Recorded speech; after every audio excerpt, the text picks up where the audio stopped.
Hello friends, ഇത് നമുക്ക് വളരെ ഈസി ആയിട്ടുള്ളൊരു നെയ്ച്ചോറ് ഉണ്ടാക്കാം. നമ്മുടെ വീട്ടിൽ പെട്ടെന്നൊരു ഗസ്റ്റൊക്കെ വരുമ്പോൾ വളരെ ഈസി ആയിട്ട് കുറച്ച് സമയം കൊണ്ട് നമ്മുടെ സാധാരണ നെയ്ച്ചോറിൻ്റെ അതേ ടേസ്റ്റിൽ തന്നെ ഉണ്ടാക്കിയെടുക്കാൻ പറ്റുന്ന ഒരു നെയ്ച്ചോറാണിത്. അപ്പോൾ നമുക്കതെങ്ങനെ ഉണ്ടാക്കുന്നതെന്ന് നോക്കാം. ഞാനിവിടെ 2 കപ്പ് അരി വെച്ചിട്ടാണ് നെയ്ച്ചോറ് ഉണ്ടാക്കുന്നത്. അപ്പോൾ 2 കപ്പ് അരിക്ക് 4 കപ്പ് വെള്ളം ഞാനിവിടെ തിളപ്പിക്കാനായിട്ട് വെച്ചിട്ടുണ്ട്. ഇനി ഇത് തിളച്ച് വരുമ്പോൾ ഇതിലേക്ക് ഒരു ചെറിയ സവാള മുറിച്ചെടുത്തത് ചേർത്ത് കൊടുക്കാം. ഇനി നമുക്ക് നെയ്ച്ചോറിന് ആവശ്യമായ സ്പൈസസ് ആണ് വേണ്ടത്. ഞാനിവിടെ 5 ഏലക്ക, 5 ഗ്രാമ്പു, ഒരു ചെറിയ കഷ്ണം പട്ട ചെറുതായി മുറിച്ചെടുത്തത് ഇത് നമുക്കിതിലേക്ക് ചേർത്ത് കൊടുക്കാം.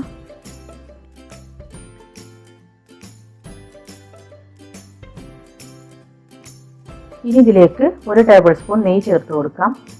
ഞാനിവിടെ 1 ടേബിൾ സ്പൂൺ നെയ്യും 1 ടേബിൾ സ്പൂൺ ഓയിലുമാണ് ചേർക്കുന്നത്. നിങ്ങൾക്ക് ഇഷ്ടമുള്ള ഏത് ഓയിൽ വേണമെങ്കിലും ഇതിനായിട്ട് ഉപയോഗിക്കാം. ഞാനിവിടെ വെളിച്ചെണ്ണയാണ് ചേർക്കുന്നത്. ഇനി നിങ്ങൾക്ക് നെയ്യ് മാത്രമാണ് ഇഷ്ടമുള്ളതെങ്കിൽ 2 ടേബിൾ സ്പൂൺ നെയ്യ് ചേർക്കാം. അല്ലെങ്കിൽ നെയ്യ് ഒഴിവാക്കി ഓയിൽ വേണമെങ്കിലും ചേർക്കാം. 2 ടേബിൾ സ്പൂൺ ഓയിൽ മാത്രം ചേർക്കാം. ഇനി നമുക്കിതിലേക്ക് പാകത്തിന് ഉപ്പും കൂടെ ചേർക്കാം.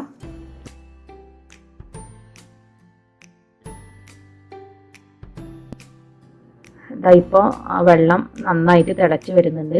ഈ ഒരു ടൈമിൽ നമുക്ക് ഇതിലേക്ക് അരി ചേർത്ത് കൊടുക്കാം. ഞാനിവിടെ 2 കപ്പ് ജീരകശാല റൈസ് നന്നായിട്ട് കഴുകിയെടുത്തതിന് ശേഷം ഒരു 5 മിനിറ്റ് വെള്ളത്തിൽ കുതിരാനായിട്ട് വെച്ചു. അതിനുശേഷം വെള്ളമെല്ലാം ഊറ്റി കളഞ്ഞെടുത്തതാണിത്. ഈ അരി നമുക്ക് ഈ വെള്ളത്തിലേക്ക് ഇട്ട് കൊടുക്കാം. ഇനി ഇത് നന്നായിട്ടൊന്ന് ഇളക്കി കൊടുത്തതിന് ശേഷം ഈ ഒരു ടൈമിൽ ഇതിന് പാകത്തിന് ഉപ്പുണ്ടോ എന്നൊന്ന് നമുക്കിതിന് ചെക്ക് ചെയ്ത് നോക്കണം.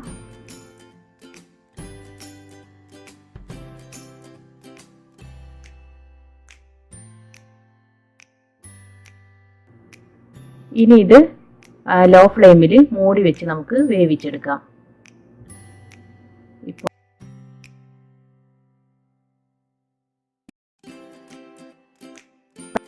ഇതാ നമ്മുടെ വളരെ ഈസി ആയിട്ടുള്ള നെയ്ച്ചോറ് ഇവിടെ റെഡി ആയിട്ടുണ്ട്. ഇതിപ്പോൾ കുക്കറിലാണ് ചെയ്യുന്നതെങ്കിൽ ഒരു വിസിൽ വന്നതിന് ശേഷം സ്റ്റൗ ഓഫ് ചെയ്യുക. എന്നിട്ട് 5 മിനിറ്റ് കഴിഞ്ഞ് ബാക്കിയുള്ള പ്രഷറെല്ലാം കളഞ്ഞെടുക്കണം. അപ്പോൾ തുറന്ന് നോക്കിയാൽ നല്ല പെർഫെക്റ്റ് ആയിട്ടുള്ള നെയ്ച്ചോറ് നമുക്ക് കിട്ടും. ഞാനിതിൽ റൈസിൻസോ അല്ലെങ്കിൽ കാഷ്നട്ടോ ഒന്നും ചേർക്കുന്നില്ല. നിങ്ങൾക്ക് അതെല്ലാം ഇഷ്ടമാണെങ്കിൽ അതെല്ലാം നിങ്ങൾക്ക് ചേർക്കാം. ഈസി ആയിട്ടുള്ള നെയ്ച്ചോറ് എല്ലാവരും ഒന്ന് ട്രൈ ചെയ്ത് നോക്കൂ. എല്ലാവർക്കും ഇഷ്ടമാവും. ഇനി അടുത്ത നല്ല റെസിപ്പിയുമായി വരുന്നത് വരെ താങ്ക് യു.